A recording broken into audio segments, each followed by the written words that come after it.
Bom, a mão direita é um assunto inesgotável quando se trata de técnica violonística. A gente pode falar assim a vida inteira e com certeza a gente não vai esgotar todas as possibilidades de estudo, de prática, de metodologias existentes. Como nós chegamos aqui no 11º vídeo do canal, eu acho que é hora de tentar complementar um pouco alguns assuntos que foram tratados nos outros vídeos, tá certo?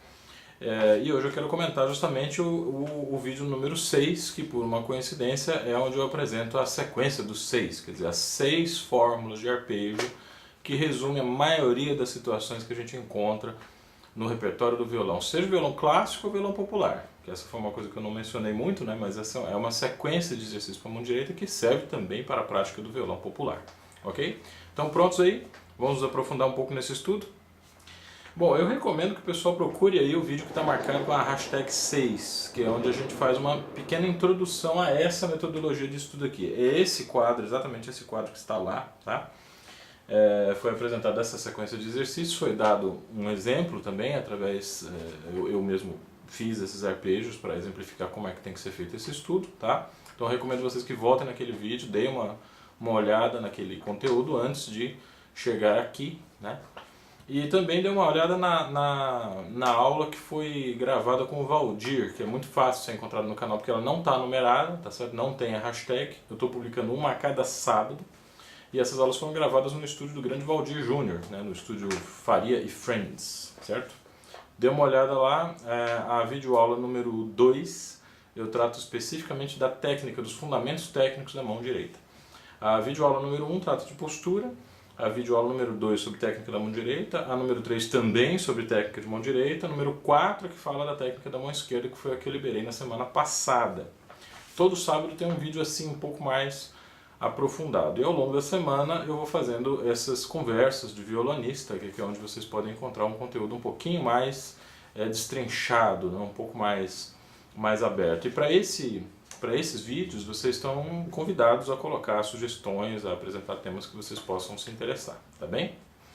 Tem alguns parceiros aí do canal que já estão dando sugestões, eu já estou anotando e estou elaborando vídeos a respeito das sugestões que eles deram, certo? Então vamos lá, no vídeo 6 eu tinha falado então dessa série de 6, né, que foi como eu estou chamando informalmente. Como é que funciona essa série de 6? São 6 fórmulas, tá, que podem ser dispostas assim nesse quadro, e tem uma metodologia para estudar essas 6 fórmulas, tá? Não basta simplesmente fazê-las, né? É necessário diferenciar muito bem os dedos que têm acentos dos dedos que não têm acentos, certo? Isso é um princípio muito básico para a técnica da mão direita do violão clássico, que possibilita a gente vamos dizer assim, queimar algumas etapas no processo de separação de vozes no violão, que é um tema bastante sério, bastante complexo e bastante necessário também a quem deseja, enfim, elaborar uma execução que seja artisticamente interessante, né? A gente precisa saber diferenciar as vozes, as notas em uma música não valem a mesma coisa, e a gente tem que ter esse domínio, essa destreza de dar o peso do som diferente para cada uma dessas notas. Então é para isso que está marcado esses acentos, né? E enfim, essa sequência aqui oferece uma boa possibilidade de trabalho em relação à mão direita, tá bom? Queria chamar a atenção de vocês para um detalhe, que é o seguinte: a diferença entre série e sequência, tá? Série, via de regra, é uma sequência em que não acontecem repetições, certo? E sequência é uma sucessão de eventos que podem ser repetidos ou não. No caso desses exercícios, que eu estou chamando de série de 6, nós temos série de 6 porque 6 fórmulas que não são, assim, as fórmulas vocês não repetem. O arco completo do estudo ele tem que ser feito da primeira até a sexta, certo? E você não volta para esse exercício, é para ser feita com muita concentração, um andamento bastante lento para que você possa prestar bem atenção em cada um dos movimentos da mão direita, de acordo com a aula número 2 do canal que eu já mencionei aqui. Então é uma série, esses exercícios não precisam ser repetidos. O ideal seria que o arco de estudo completo fosse que não se fizesse nenhuma repetição. É lógico que a gente não domina todos esses exercícios de maneira igual. Eventualmente algum ou outro pode ser um pouco difícil de fazer. Você marca mentalmente ali e repete esse exercício ao final do cumprimento do arco do exercício, né? Agora a sequência não. A sequência é o que acontece dentro de cada uma dessas formas. Percebam aqui que nós temos polegar, indicador, médio, anular, repito o médio e depois o indicador. Quer dizer, a sequência que eu fiz daqui para cá, eu vou repetir no sentido inverso, né? Então eu fiz IM, vou fazer MI. O dedo que sobrou vai ficar no meio com uma nota que vai ser acentuada em uma das fórmulas de compasso, tá certo? Mas essa série, ela não nasceu daí, né? A gente tem que dizer assim como é que se originam os exercícios. Essa série ela nasceu a partir de um pensamento, quer dizer, essas sequências nasceram a partir de um pensamento serial. Eu vou pegar toda essa coluna aqui, eu vou apagar, para que vocês possam ter uma dimensão, tá? Exatamente de como tudo isso começou.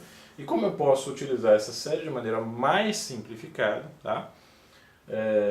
Produzindo sequências, eu acho, mais resumidas ainda, mais úteis ainda para trabalhar a mão direita como um todo. Eu tinha falado para vocês no vídeo #6, a respeito da série de 6, que a sequência mais fácil de você fechar os dedos da mão direita é daqui para lá. Pois então eu optei por fazer o primeiro exercício exatamente o contrário, PIMA. Lembrando sempre que o indicador fica na terceira corda, o médio na segunda e o anular na primeira. Então eu tenho essa sequência aqui, sempre tendo o polegar inaugurando cada uma das sequências, né?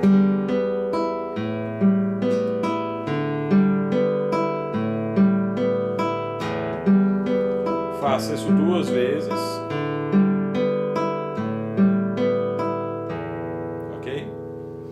Essa sequência de exercício me oferece a oportunidade de acentuar justamente o dedo médio, porque ele é o que cai na parte fraca do compasso. Nós estamos em um compasso binário, certo? 1, 2, 1, 2, 1, 2, 1, 2. Então o dedo médio, conforme está indicado aqui, vai ser ligeiramente acentuado.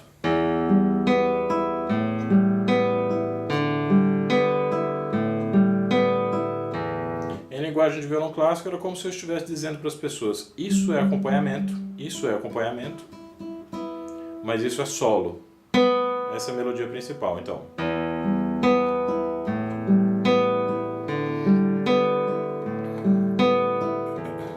Eu estou ensinando o meu dedo médio a tocar uma nota com o peso e a presença que é necessário para que isso se configure como um solo. Aí você fala, mas os outros dedos, eles não têm que ser desenvolvidos também? Claro, quando você inverte essa sequência, quer dizer, eu toco polegar, indicador. A sequência que eu fiz na primeira série, eu inverto na segunda. Então, ao invés de PIMA, eu faço PIAM.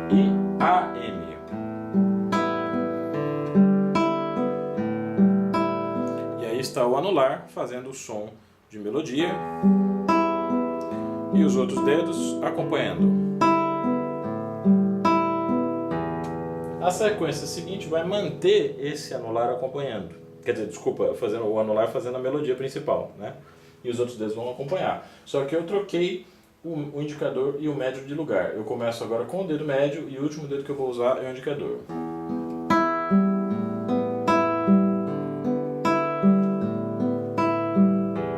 E repito 2 vezes, não vou fazer a repetição porque vocês já entenderam. A outra sequência de exercícios vai me dar o indicador pela primeira vez fazendo os acentos. Vamos lembrar que o indicador é o dedo mais forte e o dedo que tem mais autonomia. Então eu não preciso começar a série praticando justamente ele, certo? Eu começo praticando os dedos mais fracos. Quando eu chego na quarta fórmula, eu já tenho a incumbência do indicador realizar a nota solista, vamos dizer assim.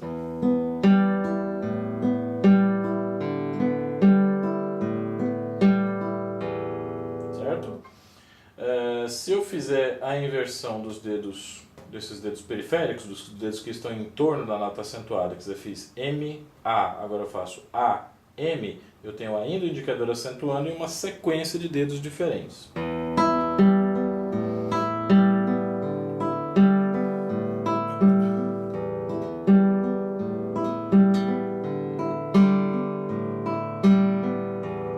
Certo? Com perdão de alguns dos barrões aqui, mas eu estou tocando numa posição que a câmera pode pegar de forma mais detalhada para vocês verem.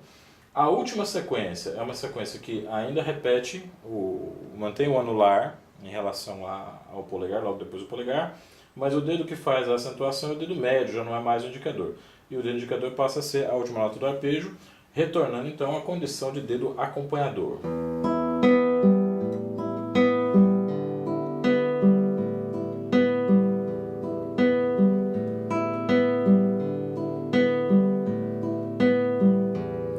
Não é uma tarefa tão fácil quanto parece. A partir do momento que eu uso o dedo médio como dedo solista, o indicador tende a acentuar também, né? Então eu tenho que tomar muito cuidado em produzir esse som forte, robusto, projetado, e o indicador apenas resvala na corda, produzindo um som de fundo, não é um som de solista.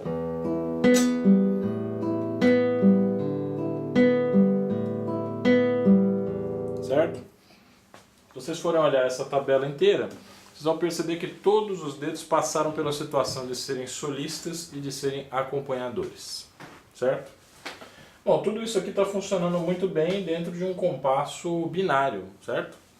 Mas existe uma forma de estudar essas sequências num compasso ternário, e aí eu vou empregar uma habilidade que já é um pouco diferente, que é, vamos dizer, a gente precisa ter uma certa inteligência métrica. Eu não vou chamar de inteligência rítmica, tá? Eu vou chamar de inteligência métrica. Porque a métrica é quando a gente começa a atribuir um peso diferente para as notas do ritmo que a gente está executando, né? Por exemplo, eu posso fazer um ritmo muito simples,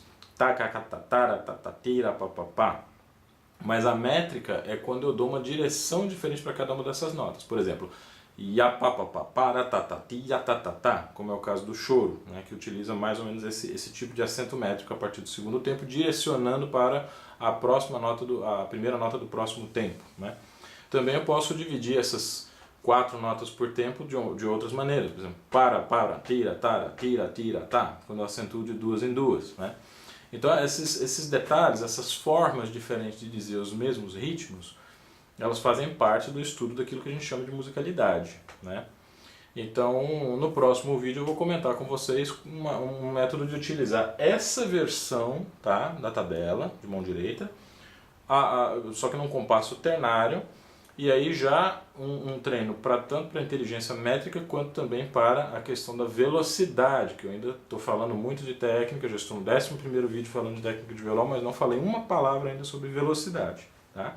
Então no vídeo que vem, na sequência esse aqui, eu vou comentar alguma coisa a respeito da utilização dessa tabela, já visando a velocidade que, bem ou mal, a gente realmente precisa saber abordar, né, essa questão também, ok? Se ficou alguma dúvida, coloque no canal. Se inscrevam, enfim, curtam, compartilhem e interajam também. Eu sei que é impossível a gente abarcar todas as questões técnicas e musicais através de um vídeo, através de uma única conversa, né, entre violões. Uma conversa não esgota todas as possibilidades de um tema, né?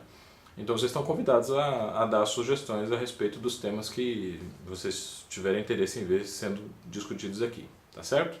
Um abraço então para todos vocês e até o próximo vídeo.